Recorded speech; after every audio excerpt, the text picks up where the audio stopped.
Thank you Lord. परम पिता परमेश्वर, हम आपका हृदय से धन्यवाद करते हैं क्योंकि आप धन्यवाद के योग्य हैं। आदर और महिमा सब आपको देते हैं और आपसे निवेदन करते हैं कि पिता परमेश्वर, आपकी मर्जी में हम आगे बढ़ें, हमें आपकी सामर्थ्य मिलती रहे और आपकी महिमा हम सब के जीवन से वैसी प्रकट हो प्रभु जैसी होनी चाहिए, और सारा आदर सारी महिमा आपको मिलने पाए। हम आपके अधीन रहें और आपकी महिमा हमारे जीवन से प्रकट हो, ताकि लोगों को पता चले कि हम आपके अधीन हैं, और पवित्र आत्मा के फलों के द्वारा ये प्रकटीकरण हो, ताकि हमारा जीवन आपकी महिमा में सिद्ध हो और आपकी महिमा का कारण बने। धन्यवाद के साथ इस प्रार्थना को आपके इकलौते पुत्र प्रभु यीशु मसीह के नाम से मांगते हैं, आमीन। Praise the lord. Kingdom of God part 7। Heart of the hearer is the ground यानी soil for the word, seed यानी जो हृदय है, सुनने वाले का हृदय वो भूमि है या वो मिट्टी है। फॉर द वर्ड यानी वचन के लिए, जो वचन सीड जिसको बोला गया है, बीज। बीज परमेश्वर का वचन है और मनुष्य का हृदय, सुनने वाले का हृदय, वचन को सुनने वाले का हृदय वो मिट्टी या वो भूमि है। इब्रानियों की पत्री उसका 6 अध्याय और उसके 7 और 8 पद में इस प्रकार से लिखा हुआ है। इब्रानियों की पत्री उसका 6 अध्याय और उसके 7 और 8 पद को हम देखेंगे। यहाँ पर लिखा हुआ है, क्योंकि जो भूमि वर्षा के पानी को जो उस पर बार बार पड़ता है, पी पी कर जिन लोगों के लिए वो ज्योति बोई जाती है, उनके काम का साग पात उपजाती है, वो परमेश्वर से आशीष पाती है। यानी वो व्यक्ति जिसका हृदय फलवंत होता है परमेश्वर के वचन को सुनकर और उसको ग्रहण करके और उसको फॉलो करने से, वो फलवंत होता है और उसे परमेश्वर की आशीष प्राप्त होती है। पर यदि वो झाड़ी और ऊंट कटारे उगाती है तो निकम्मी और श्रापित होने पर है और उसका अंत जलाया जाना है। अगर हमारी हृदय रूपी भूमि में परमेश्वर के वचन रूपी बीज के द्वारा आत्मा के फल नहीं होते हैं, फलवंत नहीं होते हैं, तो झाड़ी और ऊंट कटारे अगर उग रहे हैं तो इसका मतलब हम श्रापित है, हमारा जीवन श्रापित हो जाता है।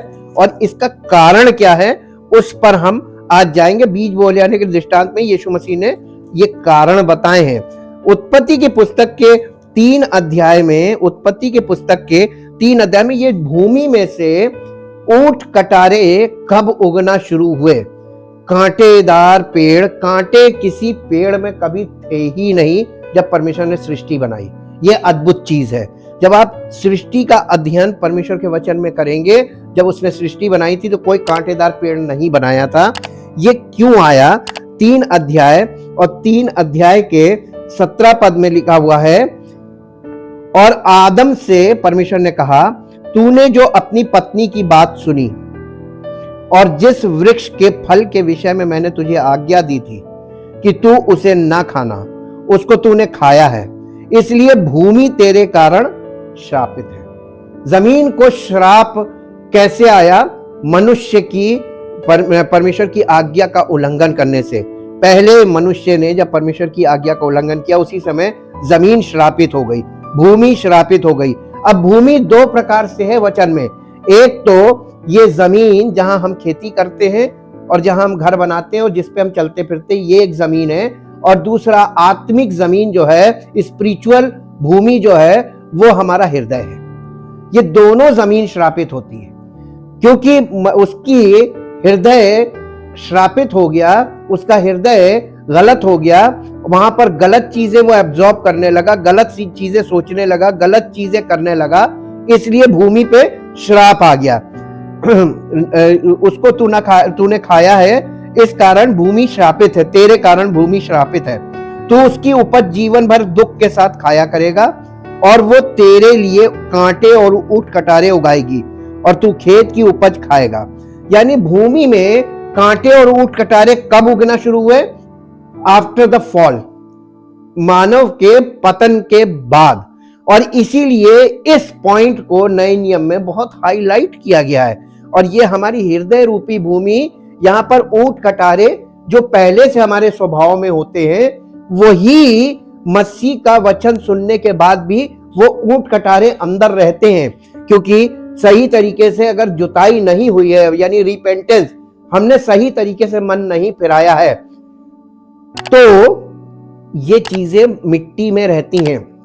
जब आप मिट्टी की गुड़ाई करते हैं या मिट्टी को खोदते हैं तो आप उसमें देखेंगे ढेर सारी सूखी सूखी जड़ें टाइप की निकलती हैं, लटाएं, वो पूरी जमीन में अंदर होती हैं। और जब बीज बोया जाता है तो उस बीज के द्वारा वो उस बीज से पोषण खींचने लगती हैं, और इसीलिए वो पेड़ जो है, वो बीज, वो फलवंत नहीं हो पाता, क्योंकि ये जो ऊंट कटारों की जड़ें होती हैं ये उसको सोख करने लगती हैं, उसको चूसने लगती हैं। इसलिए आज हम तीसरे प्रकार की भूमि देखेंगे, और वो है थॉर्नी सॉइल या ऊंट कटारे वाला हृदय। ये वो भूमि है, ये वो लोग हैं। There are 4 thorns that are mentioned in the different accounts of the thorny ground hearer, anyone of which would kill the good seed of the word, and these are, यानी ये 4 प्रकार के लोग हैं, और 4 प्रकार की कांटे और ऊंट कटारे हैं, जो प्रत्येक मनुष्य के, जो सही तरीके से हृदय परिवर्तित नहीं होता है, जिसका जो मन नहीं फिराता है, या जिसने सही तरीके से पश्चाताप नहीं किया, रिपेंटेंस नहीं किया है, मन नहीं फिराया है, उसके अंदर ये 4 प्रकार की चीजें होती हैं, जिसे बाइबल ऊंट कटारे बोल रही है। और ये 4 प्रकार की चीजें हमारे स्वाभाविक है और व्यवहारिक है। इसमें ये परमेश्वर के उस अच्छे वचन को, उस अच्छे बीज को, जो सुसमाचार का बीज है, उसको ये बेकार कर देती हैं, उसको मार देती हैं। ये 4 चीजें हैं: cares, riches, lusts and pleasures. Number 1, cares. Lord Jesus knew the engrossing and enslaving. Engrossing का मतलब प्रभु यीशु मसीह अच्छी तरीके से जानते थे कि मनुष्य के स्वभाव में और मनुष्य के हृदय में, एनग्रॉसिंग का मतलब होता है किसी चीज पर कोई चीज गोद देना। प्रत्येक मनुष्य के स्वभाव में ये 4 चीजें गुदी हुई हैं। और गुदी हुई, जब आप बर्तन पे नाम लिखाते हैं, जो गोद के लिख दिया जाता है, उसको मिटाया नहीं जा सकता, वो लिखा ही रहता है। उसी को एनग्रॉसिंग बोलते हैं। एंड एनस्लेविंग, एनस्लेविंग का मतलब वो इसका गुलाम रहेगा, वो इसके इस चीज में, यानी इसके दासत्व में, इसके प्रभाव में हमेशा बंधा रहेगा। ये मनुष्य के चरित्र का ऐसा वो, यानी 2 चीजें मनुष्य के चरित्र में है: engrossing and enslaving character of care, यानी अपने विषय में चिंता करना, अपनी चीजों के बारे में पहले से परेशान होना। ये मनुष्य के स्वभाव में एनग्रेव भी है और एनस्लेव भी है, यानी मनुष्य इसका आदी हो चुका है, इसका गुलाम हो चुका है। When the mind is divided and distracted by anxiety, जब मनुष्य का हृदय डिस्टर्ब होता है, उसका कारण क्या होता है? वो विभाजित होता है। एक तरफ परमेश्वर के राज्य का सुसमाचार सुन रहा है और दूसरी तरफ वो डिस्ट्रैक्ट हो रहा है चिंता के कारण कि मेरा क्या होगा। और लोग जब कलीसिया में आते हैं, वचन सुन रहे होते हैं, उस समय भी ये डिस्ट्रैक्शन हमारे स्वभाव में कार्य करता है कि इसके बाद हमको क्या करना है और हमको कल क्या करना है। ये सब चिंताएं अंदर चलती रहती हैं और वचन हम सुन रहे हैं। तो ये जो हम वचन सुन रहे हैं, तो झाड़ी तो वहां पर पहले से उठ कटा रहे, तो ये जो वचन जाता है हमारे अंदर, ये कभी फलवंत होगा नहीं। The attention is diverted from material from eternal realities, या हमारा जो ध्यान है वो डाइवर्ट होता है अनंत सच्चाइयों की तरफ से, और ये शारीरिक बातों में हमारा मन चला जाता है। Anxiety is like a parasite which clings around a tree and destroys it. ये जो चिंता है, बहुत ज्यादा चिंतित रहना, चिंता करते रहना, विचार करते रहना, अपनी बातों को ध्यान करते रहना कि ये कैसे होगा, ये कहां से होगा, बच्चे की फीस कहां से आएगी, मकान का किराया कैसे पूरा होगा, और ये घर का खर्चा कैसे चलेगा। ये सब चिंताएं हैं, और ये चिंताएं आपके अंदर ठीक उसी तरीके से, anxiety is like a parasite, parasite का मतलब होता है ऐसे जीवाणु जो हमारे शरीर में हमारा खून पीते रहते हैं और हमारे शरीर के बल पे जीवित रहते हैं और वो हमारे शरीर को खोखला करते रहते हैं। जैसे लकड़ी में घुन, दीमक, वो उसी को खाता रहता, खोखला करता रहता और अब वो उसमें ये पैरासाइट्स है। जैसे मनुष्य के शरीर में भी बहुत से पैरासाइट्स होते हैं, ऐसे ही जानवरों में, पेड़ों में, हर जगह पैरासाइट्स होते हैं। हमारे पेट में जो कीड़े होते हैं वो भी पैरासाइट्स है, वो हमें अंदर से चूसते रहते हैं और इसलिए ब्लड की कमी हो जाती है, वो आपको चूसते रहते हैं और आपको पता भी नहीं चलता, आप खाते पीते रहते हैं लेकिन आप कमजोर होते चले जाते हैं। ठीक ये पैरासाइट्स की तरह काम करता है ये चिंताएं। As when the ivy entwines itself round a young oak and eats all its life away by living upon it. Oak का जो पेड़ होता है, ओक चीड़ का पेड़ होता है पहाड़ों के ऊपर, बड़े ऊंचे ऊंचे होते हैं, बड़े ऊंचे ऊंचे।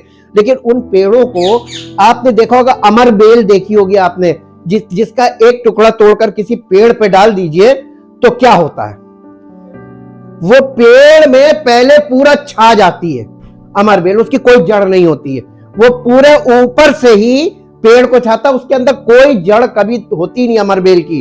वो अमर बेल पेड़ के ऊपर हरे भाग में छा जाती है और उसके डालियों को चूसती रहती है, पेड़ सूख जाता है लेकिन वो हरी भरी रहती है, वो पेड़ पर छा जाती है। इसी को बोला आईवी, मतलब वही वाली अमर बेल। एंट्वाइंस का मतलब उसका उस पे छा जाना और लिपट जाना, वो अपने आप लिपटती, अपने आप छाटती और छा कर उस पूरे पेड़ को चूस के बिल्कुल सुखा देती है। ठीक इसी प्रकार से तमाम तरीके की चिंताएं हमारे जीवन को सुखा देती है और वचन का कोई प्रभाव हमारे जीवन में नहीं होता। ये हमारा स्वाभाविक समस्या है। मत्ती रचित सुसमाचार 6 अध्याय 25 से 33 हम देखेंगे। यीशु मसीह इस विषय पे यहाँ पर बड़े खुल के बातें कर रहे हैं और यीशु मसीह की बातों को लोग आज फिजिकल और स्पिरिचुअल का अंतर नहीं कर पा रहे हैं। यीशु मसीह यहाँ पर क्या कह रहे हैं, इसलिए मैं तुमसे कहता हूं कि अपने प्राण के लिए ये चिंता ना करना कि हम क्या खाएंगे और क्या पिएंगे, और ना अपने शरीर के लिए कि क्या पहनेंगे। क्या प्राण भोजन से और शरीर वस्त्र से बढ़कर नहीं? आकाश के पक्षियों को देखो, वे ना तो बोते हैं, ना काटते हैं, ना खत्तों में बटोरते हैं, फिर भी तुम्हारा स्वर्गीय पिता उनको खिलाता है। क्या तुम उनसे अधिक मूल्य नहीं रखते? तुम में कौन है जो चिंता करके अपनी आयु में एक घड़ी भी बढ़ा सकता है? और वस्त्र के लिए क्यों चिंता करते हो? जंगली सोसनों पर ध्यान करो कि वे कैसे बढ़ते हैं, वे ना तो परिश्रम करते हैं ना काटते हैं। तो भी मैं तुमसे कहता हूं कि सुलेमान भी अपने सारे वैभव में उनमें से किसी के समान वस्त्र पहने हुए ना था। इसलिए जब परमेश्वर मैदान की घास को जो आज है और कल भाड़ में झोंक दी जाएगी ऐसा वस्त्र पहनाता है, तो हे अल्पविश्वासियों, तुमको वो इससे बढ़कर क्यों ना पहनाएगा। फिर इसलिए तुम चिंता करके ये ना कहना कि हम क्या खाएंगे या क्या पिएंगे या क्या पहनेंगे, क्योंकि अन्य जातीय इन सब वस्तुओं की खोज में रहते हैं, पर तुम्हारा स्वर्गीय पिता जानता है कि तुम्हें इन सब वस्तुओं की आवश्यकता है। इसलिए पहले तुम परमेश्वर के राज्य और उसके धर्म की खोज करो, तो ये सब वस्तुएं तुम्हें आप से आप मिल जाएंगी। आपको और हमको यीशु मसीह केवल एक बात बोल रहे हैं, सबसे पहले क्या करो? चिंता करो, या सारी चिंता को छोड़कर सबसे पहले परमेश्वर के राज्य और धार्मिकता की खोज करो। हम कर क्या रहे हैं? हम चिंता भी कर रहे हैं और राज्य को खोज रहे हैं, दोनों चीजें एक साथ नहीं चलेंगी। एक चीज पहले आप छोड़िए, चिंता करना छोड़िए और राज्य को खोजना शुरू कीजिए। सीरियसली एक काम पहले करेंगे, तब दूसरे जब रिजल्ट आएगा तो उसमें लिखा है ना, बाकी सब चीजें आपसे आप मिल जाएंगी। तो एक बार विश्वास किया है तो विश्वास को पूरा करो और चिंता छोड़ो और उसके राज्य की खोज करो, बाकी सब चीजें मिलना शुरू हो जाएंगी। फिलिपियों की पत्री उसका 4 अध्याय का 6 और 7 पद हम देखेंगे। फिलिपियों की पत्री, ये कलीसिया को चिट्ठी लिखी, फिलिपियों की कलीसिया को 4 अध्याय और उसका 6 और 7 पद यहां पर इस प्रकार से लिखा हुआ है, 6 और 7। किसी भी बात की चिंता मत करो। सबसे पहली बात क्या बोली गई है? नए नियम में यह हुक्म है, किसी भी बात की हम अपने आप को कैसे समझाएंगे कि हमें चिंता नहीं करनी। लोग कहते हैं हम चिंता नहीं कर रहे हैं, लेकिन आपको मालूम है आप चिंता करते हैं पता कैसे चल जाता है। कोई चीज आप गुप्त रूप से करिए, हर चीज प्रकट होगी। कैसे? चिंता का परिणाम क्या होता है मालूम है? तमाम तरीके की शारीरिक समस्याएं, मानसिक समस्याएं चिंता से ही प्रकट होती हैं। और जो चिंता करने वाले लोग हैं उनके जीवन में मानसिक समस्याएं इस बात को प्रकट करती कि चिंता बहुत करता है, क्योंकि मानसिक समस्या का सबसे बड़ा कारण है चिंता, anxiety. Anxiety is a disorder, और ये एंग्जाइटी डिसऑर्डर आज मैक्सिमम लोगों में है, मैक्सिमम लोगों में, और इससे कोई अछूता नहीं है। लेकिन लोग कहते हैं हम विश्वास करते हैं विदाउट एंग्जाइटी। विश्वास करने का मतलब एंग्जाइटी जरा सी भी नहीं होनी चाहिए, तनिक भी संदेह। ये एंग्जाइटी जो है ये संदेह है। आप जब चिंता करते हैं और परमेश्वर आपको देख रहा है कि आप चिंता कर रहे हैं, और आप दुनिया से कहते हैं कि हम विश्वास करते हैं, परमेश्वर नहीं मानेगा। जिसको प्रतिफल देना वो नहीं मानेगा। और उसके सामने आपका चिट्ठा खुला हुआ है कि आप चिंता कर रहे हैं, और आप दुनिया से कह रहे हैं तो झूठ क्यों बोल रहे हैं? साफ कहें कि हम स्वभाव से पीड़ित हैं, हमारा स्वभाव चिंता करने वाला, हम चिंता करते हैं, और आपको चिंता छोड़नी पड़ेगी। बुरी आदत बदल डालो, छोड़ दो। ये एक आदत है, आदत को छोड़ने में आपको कष्ट होगा, इसीलिए पवित्र आत्मा दिया गया ताकि आप इस आदत को छोड़ो। वो सामर्थ देगा आपको।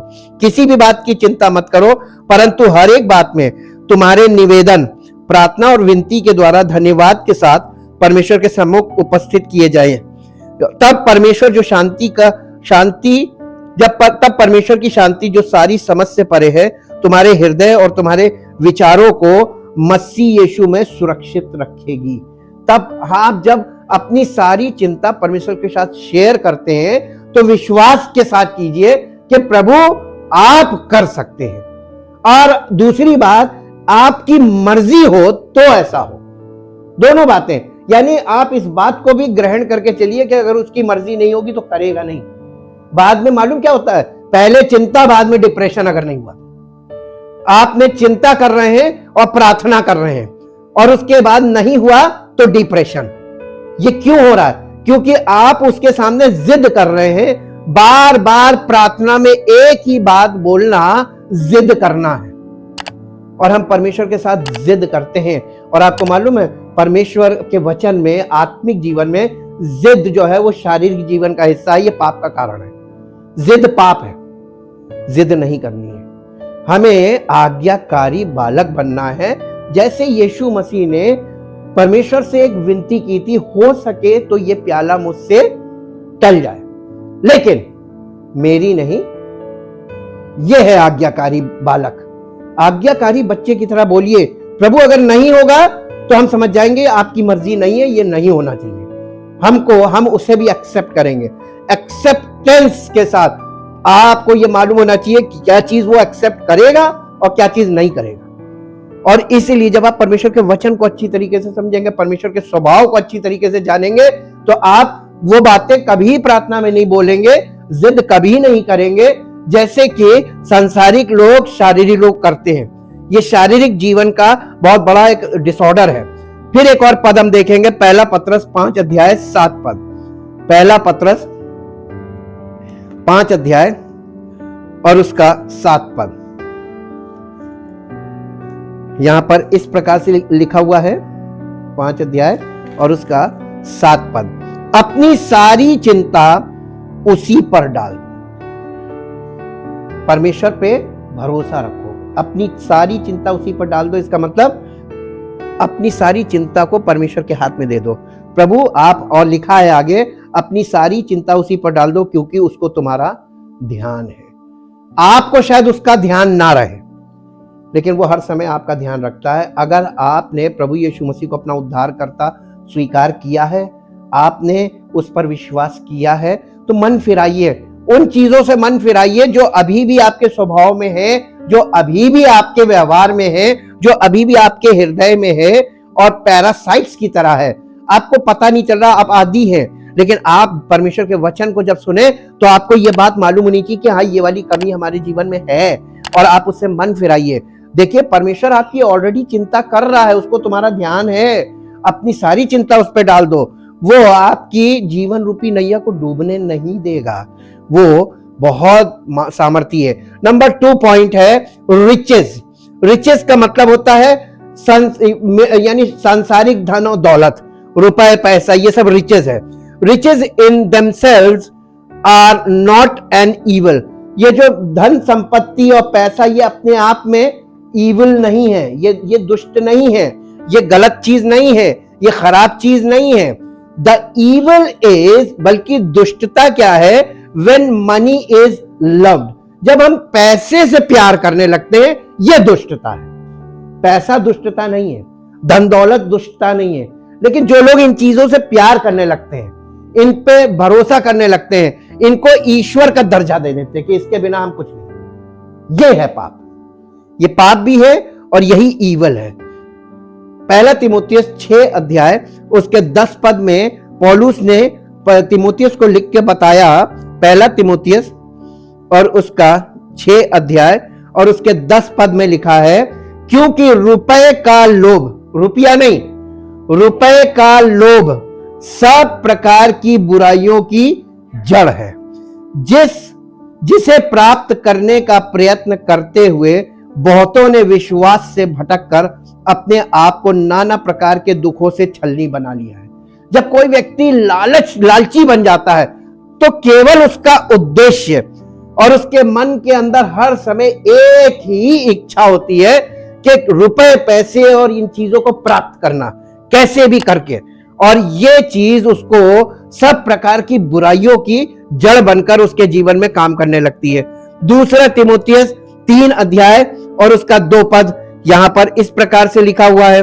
दूसरा तीमुथियुस 3 अध्याय उसका 2 पद, क्योंकि मनुष्य स्वार्थी, लोभी, डींगमार, अभिमानी, निंदक, माता पिता की आज्ञा टालने वाले, कृतघ्न, अपवित्र, यानी यहां पे स्वभाव लिखा अंत के दिनों में मनुष्य का क्या स्वभाव होगा, लेकिन हम इसको एम्पलीफाइड वर्जन में अगर देखें तो वहां पर बिल्कुल साफ साफ कह रहा है और बिल्कुल स्पष्ट बता रहा है कि किस तरीके के मनुष्य के बारे में यह बात बोली जा रही है।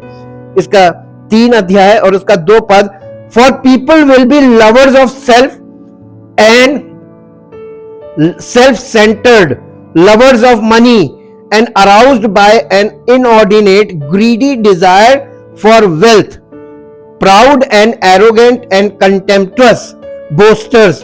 They will be abusive, यानी blasphemous, scoffing, disobedient to parents, ungrateful, unholy and profane. अंत के दिनों में लोगों का स्वभाव ये हो जाएगा कि वो स्वार्थी, लोभी, ऐसे सिर्फ हर समय पैसा पैसा पैसा पैसा, हर बात में उनके दिमाग में जो मेन उद्देश्य होगा वो होगा पैसा, इनकम, पैसा, इनकम। आज आप देख लीजिए कि कहीं पर भी कुछ भी हो रहा है उसमें इनकम बेस्ड है। अगर इनकम नहीं है तो वो चीज नहीं करनी है। इनकम है, कितनी इनकम है, इनकम क्या है। आपसे जब कोई व्यक्ति मिलता है वो सबसे पहले जानना मांगता है आपकी इनकम क्या है। उसका इंटरेस्ट आप में नहीं है, आपकी इनकम में है, आपके पास क्या क्या है। हर व्यक्ति उस व्यक्ति को शिकार बना रहा है जिसके पास इनकम है और इनकम पे अटैक हो रहा है। और ये इस तरीके के समय में हम लोग रह रहे और परमेश्वर का वचन इसी विषय में हमसे बात कर रहा है। और लूका रचित सुसमाचार 18 अध्याय 18 से 25 में एक दृष्टांत है। ये दृष्टांत यीशु मसीह बता रहे हैं एक पैसे वाले व्यक्ति के बारे में, एक धनी व्यक्ति और अनंत जीवन, उस पे ये दृष्टांत है। किसी सरदार ने उससे पूछा, हे उत्तम गुरु, अनंत जीवन का अधिकारी होने के लिए मैं क्या करूं? यीशु ने उससे कहा, तू मुझे उत्तम क्यों कहता है? कोई उत्तम नहीं, केवल एक, अर्थात परमेश्वर। यीशु मसीह अपने आप को भी उत्तम नहीं कह रहा है, बल्कि उसको बता रहा है कि उत्तम केवल एक है, परमेश्वर। उसके बाद ये वो पिता को बता रहा है यीशु मसीह। उसके बाद यीशु ने उससे कहा, तू आज्ञाओं को तो जानता है, व्यभिचार न करना, हत्या न करना, चोरी न करना, झूठी गवाही न देना, अपने पिता और अपनी माता का आदर करना। उसने कहा, मैं तो इन सब को लड़कपन से ही मानता आया हूं। ये सुन यीशु ने उससे कहा, तुझ में अब भी एक बात की घटी है, अपना सब कुछ बेचकर कंगालों को बांट दे और तुझे स्वर्ग में धन मिलेगा और आकर मेरे पीछे हो ले। वो ये सुनकर बहुत उदास हुआ क्योंकि वो बड़ा धनी था।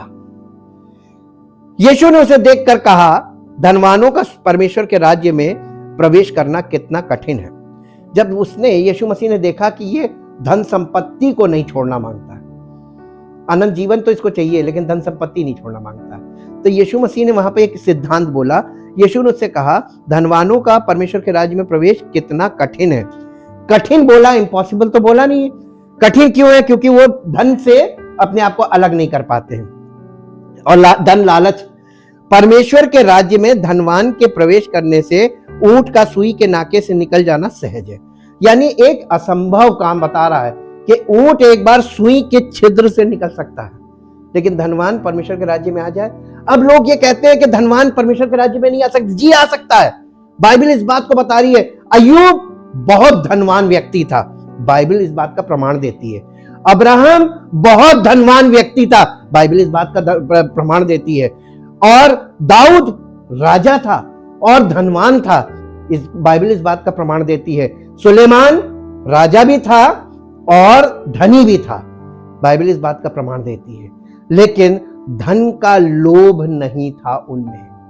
आज के धनवानों में और बाइबल के धनवानों में यह अंतर है कि बाइबल में धनवान थे लेकिन धन के लोभी नहीं थे, और आज धनवान कम, धन के लोभी ज्यादा है। यह प्रॉब्लम है। और इसलिए ये जो रिचेस है ये लोभ का काम करती है, और लोभ हमारे अंदर हर समय ताजा बना रहता है कि कहां से क्या मिलेगा। हम हर उस जगह जाना पसंद करते हैं जहां से हमें कुछ मिलना होगा। हम परमेश्वर के राज्य को नहीं खोज रहे हैं, हम अपने स्वार्थ की खोज कर रहे हैं। इसके बाद तीसरा नंबर है लस्ट। लस्ट का मतलब होता है, lust is when we desire something we don't require और नीड। लस्ट का मतलब होता है किसी चीज को प्राप्त करना जिसकी हमें कोई जरूरत नहीं, उसकी प्राप्ति में लगे रहना। जैसे आज के जमाने में आप देखिए कि हर आदमी, तुमने ये लिया मैं भी लूंगा, उसने फोन ले लिया मुझे भी चाहिए, जरूरत नहीं है तब भी, क्योंकि उसने लिया है ना तो हमें भी चाहिए। ये है लस्ट। और लस्ट जो है ये आपको कर्जदार बना देगा।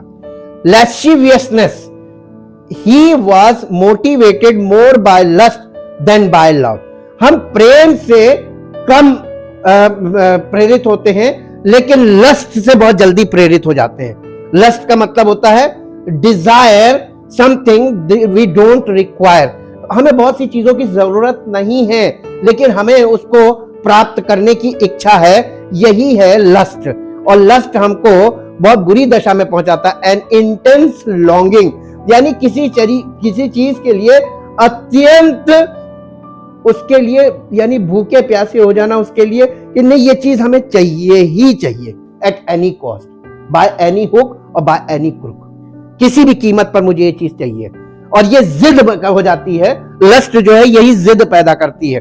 मत्ती रचित सुसमाचार 5 अध्याय और उसका 28 पद कहता है, यीशु मसीह बोल रहे हैं यहां पर 5 अध्याय का 28 पद, परंतु मैं तुमसे यह कहता हूं कि जो कोई किसी स्त्री पर कुदृष्टि डाले और वो अपने मन में उससे व्यभिचार कर चुका, यानी लस्टफुल, हमने हमारी आंखें अभिलाषा से भरी अभिलाषा से भरी नजरों से अगर हम किसी चीज को देखते हैं तो ये पाप है। अब आप ये बताइए कि किसी चीज को मन में प्राप्त करने की इच्छा रखकर देखना यह पाप है। और ऐसा पाप कितने लोग कर रहे हैं, क्योंकि हमारे स्वभाव में है। हमें इस पर जयवंत होना पड़ेगा। कैसे? परमेश्वर के वचन के द्वारा। पहली चीज हम इस बात को देखें कि परमेश्वर हमारी इस बारीकी को भी जांच रहा है, तो हमें सतर्क होना है कि हमें ऐसा नहीं करना चाहिए। मरकुस रचित सुसमाचार 7 अध्याय 20 से 23 पद में हम देखेंगे। मरकुस रचित सुसमाचार 7 अध्याय और 20 से 23,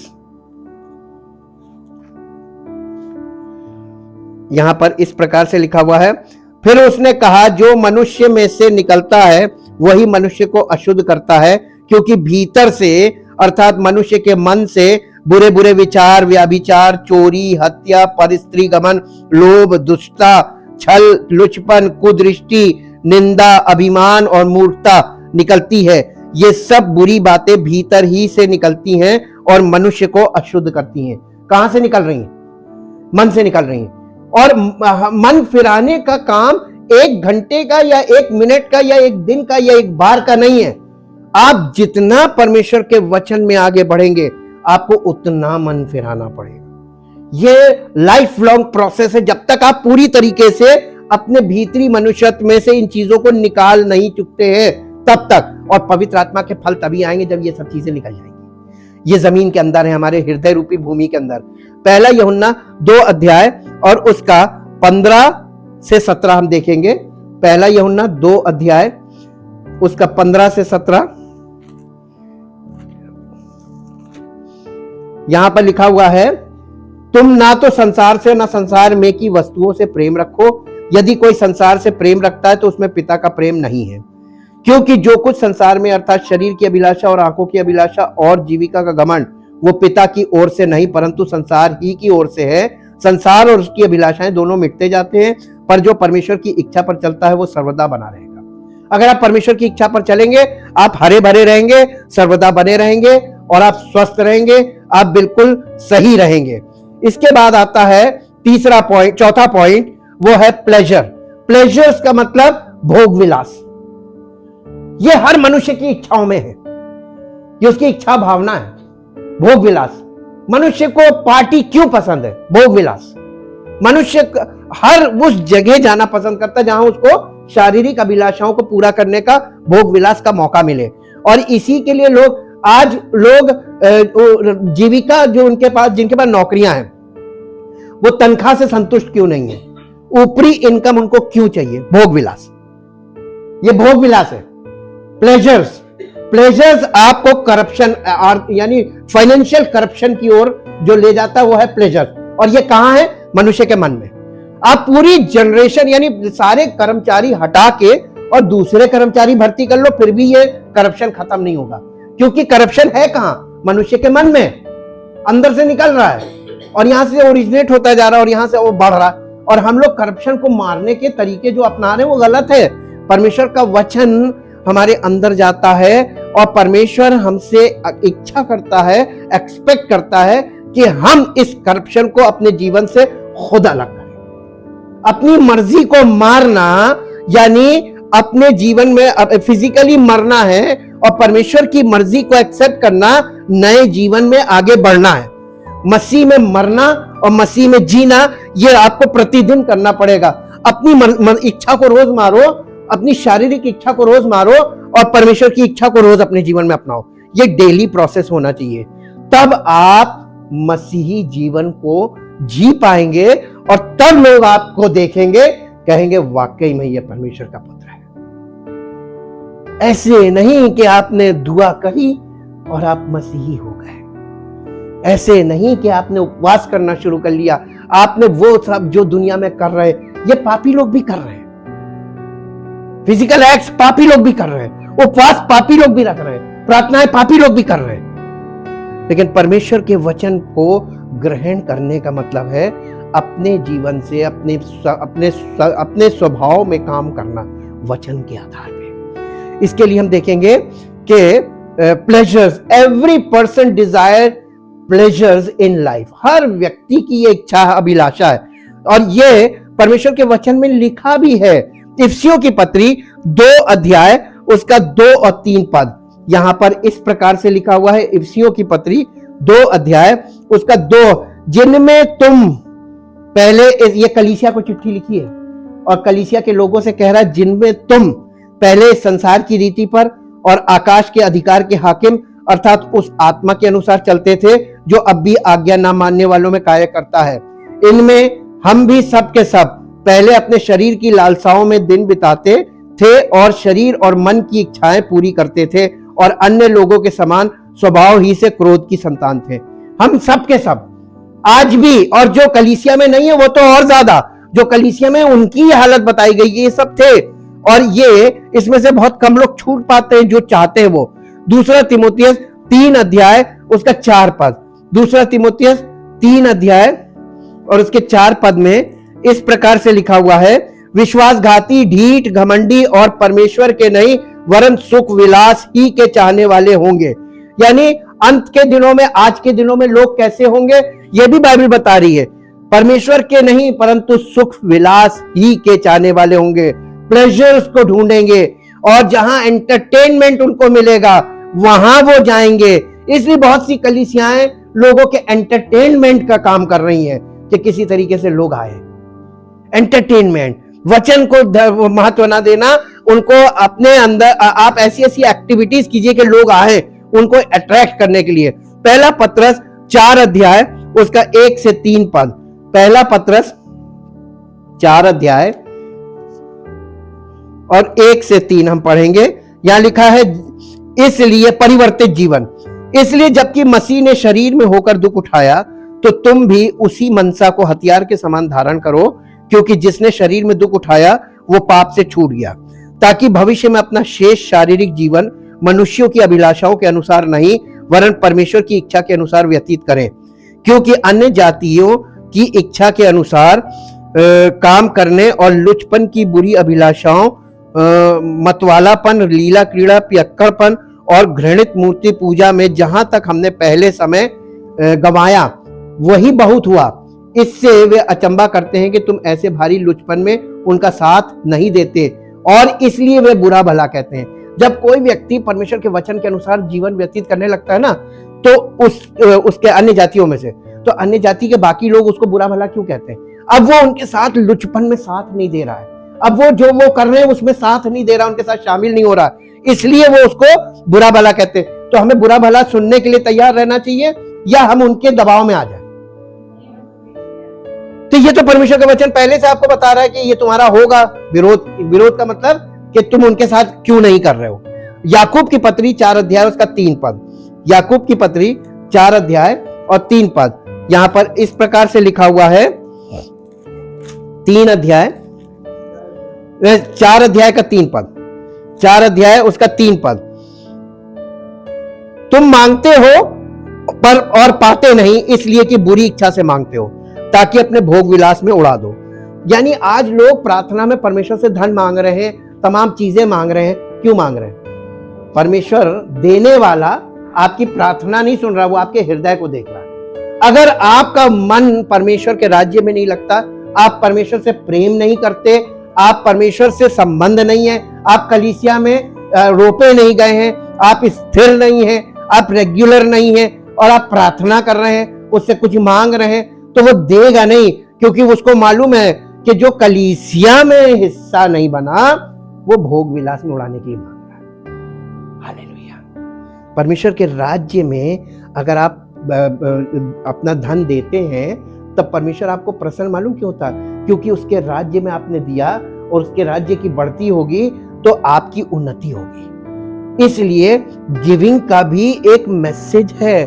गिविंग आपकी इच्छा से होनी चाहिए, यह आप व्यक्ति को नहीं दे रहे हैं, या आप परमेश्वर को दे रहे हैं। आप किस नजरिए से देते हैं?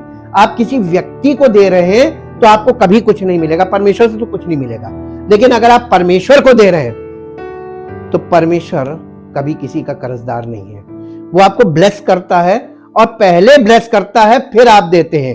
तो जो आप दे रहे हैं वो धन्यवाद की भेंट होनी चाहिए, ना कि इसीलिए कि हम दे रहे हैं इसके बदले में मिलेगा। परमेश्वर देने वाले को कुछ नहीं देता है, बल्कि जिसको देता है और वो व्यक्ति परमेश्वर को धन्यवाद स्वरूप भेंट देता है, परमेश्वर को भाता है। हालेलुया। तो अपनी सेंसेस को ट्यून कीजिए वचन के आधार पर। लास्ट में हम एक वर्स पढ़ेंगे, उसके बाद हम प्रार्थना करेंगे और ये आपको मिलेगी सबोपदेशक की पुस्तक और उसका 2 अध्याय। ये राजा सुलेमान ने लिखी है और ये सुलेमान की लिखी हुई पुस्तक है और इसमें उसने एक प्रैक्टिकल बात लिखी है। इसका अध्याय 2 अध्याय में उसने कहा, मैंने अपने मन में कहा चल, अपने आप से कह रहा, मैंने अपने मन में कहा चल मैं तुझको अपने मन से कह रहा कि मैंने अपने मन से कहा कि चल मैं आनंद के द्वारा तुझे जांचूंगा, यानी प्लेजर्स के द्वारा तुझे जांचूंगा, इसलिए आनंदित और मगन हो। परंतु देखो ये भी व्यर्थ है। मैंने हंसी के विषय में कहा ये तो बावलापन है और आनंद के विषय में उससे क्या प्राप्त होता है। मैंने मन में सोचा कि किस प्रकार से मेरी बुद्धि बनी रहे और मैं अपने प्राण को दाख मधु पीने से किस प्रकार बहलाऊं और कैसे मूर्खता को थामे रहूं, जब तक मालूम ना करूं कि वो अच्छा काम कौन सा है जिसे मनुष्य अपने जीवन भर करता रहे। मैंने बड़े बड़े काम किए, मैंने अपने लिए घर बनवा लिए, अपने लिए दाख की बारियां लगवाई, मैंने अपने लिए बारियां और बाग लगवा लिए और उनमें भांति भांति के फलदायी वृक्ष लगाए।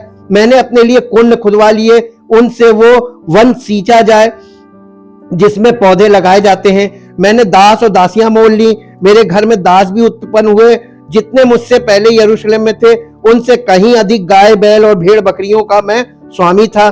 मैंने चांदी और सोना और राजाओं और प्रांतों के बहुमूल्य पदार्थों का भी संग्रह किया। मैंने अपने लिए गायकों और गायिकाओं को रखा और बहुत सी कामिनियां भी जिनसे मनुष्य सुख पाते हैं अपनी कर ली। यानी इतनी ढेर सारी रखेलियां थी इसके पास, वो उसने रख ली थी कि मन बहलाए, प्लेजर्स। ठीक है, इस प्रकार मैंने अपने पहले के सब यरूशलेम वासियों से अधिक महान और धनाढ्य हो गया, तो भी मेरी बुद्धि ठिकाने रही और जितनी वस्तुओं को देखने की मैंने लालसा की उन सबों को, ये लस्ट है, लालसा की उन सबों को देखने से मैं ना रुका। मैंने अपने मन किसी प्रकार का आनंद भोगने से ना रोका। एग्जाम्पल है ये, क्योंकि मेरा मन मेरे सब परिश्रम के कारण आनंदित हुआ और मेरे सब परिश्रम से मुझे यही भाग मिला। तब मैंने फिर से अपने हाथों के सब कामों को और अपने सब परिश्रम को देखा, तो क्या देखा कि सब कुछ व्यर्थ और वायु को पकड़ना है और संसार में कोई लाभ नहीं। इसके बाद इसने कहा, फिर मैंने अपने मन को मोड़ा कि बुद्धि और बावलेपन और मूर्खता के कार्यों को देखूं, क्योंकि जो मनुष्य राजा के पीछे आएगा वो क्या करेगा, केवल वही जो होता चला आया है। तब मैंने देखा कि उजियाला और अंधियारे से जितना उत्तम है उतना बुद्धि भी मूर्खता से उत्तम है। जो बुद्धिमान है उसके सिर में आंखें रहती हैं, परंतु मूर्ख अंधियारे में चलता है। तो भी मैंने जान लिया कि दोनों की दशा एक सी होती है। ये रिजल्ट बता रहा है, इसने सब कुछ किया और कहा सब व्यर्थ है। आज आप सब कुछ करके अपने जीवन को व्यर्थ कर सकते हैं, ये आपकी मर्जी है। परमेश्वर कभी किसी को निर्णय नहीं देता, परमेश्वर हमेशा आपको चॉइस देता है। चुनो, आपके सामने जीवन और मृत्यु रख देगा, आपके सामने सही और गलत दोनों रख देगा और आपसे कहेगा चुनो। अब आपकी इच्छा है, जो आप चुनेंगे वही आपको मिलेगा और इसी आधार पर उसने कहा जो बोगे वही काटोगे। Thank you Jesus. परमपिता परमेश्वर, हम आपके पवित्र वचनों के लिए और पवित्र आत्मा के लिए धन्यवाद करते हैं। चाहते प्रभु हम सबका जीवन आपकी महिमा में बढ़े, इसके लिए हम सचेत हों और हमें जरूरत है अब आपके वचन पर मनन करने की, उसको ध्यान से देखने की, उसको समझने की और अपने जीवन में कहां पर हम गलत हैं ये कोई और नहीं जानता है। प्रत्येक मनुष्य अपने हृदय को जानता है, प्रत्येक मनुष्य को अपने बारे में मालूम है कि उसके अंदर क्या है, कहां कमी है और कहां गलत है। उस चीज को पहचानना है और अपने जीवन में से उस चीज को अलग करने के लिए काम करना है। जब तक हम इस चीज में सफल ना हो तब तक प्रभु हम आगे नहीं बढ़ सकते और तब तक हमारे राज्य, आपका राज्य हमारे अंदर बढ़ नहीं सकता। और जब तक ये नहीं होगा तब तक हमको आपसे कुछ भी प्राप्त नहीं हो सकता है। सारी महिमा आपको देते हैं, आपके वचन को ग्रहण करते हैं और धन्यवाद करते हैं। इस प्रार्थना को आपके इकलौते पुत्र प्रभु यीशु मसीह के नाम से मांगते हैं, आमीन। Praise the Lord. परमेश्वर आपको आशीष दे।